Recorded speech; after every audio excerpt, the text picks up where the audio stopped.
Всім привіт! Вітаю вас на каналі Аналоги Лего. Сьогодні на огляді конструктор фірми Enlighten Bricks. Конструктор є продовженням серії Інженерія Міні. Складається із 30 деталей. Артикель його 1218. Називається бульдозер. В комплекті з ним ось така інструкція. Також дві додаткових деталі.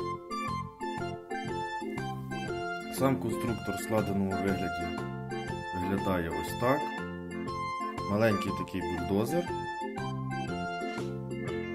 З рухомих деталей це його ковш.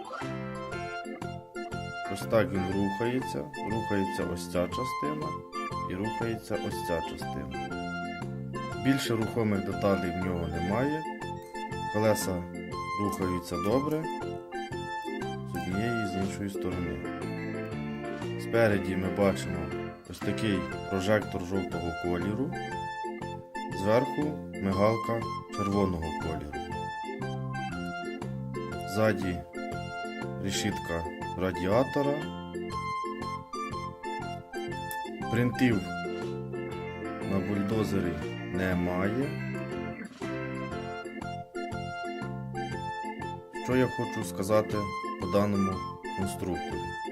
Даний конструктор я купував за 15 гривень.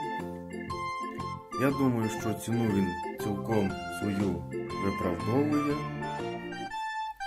Маленький такий. На цьому в мене все. Підписуйтесь на мій канал, клацайте великий палець вгору. До нових відео!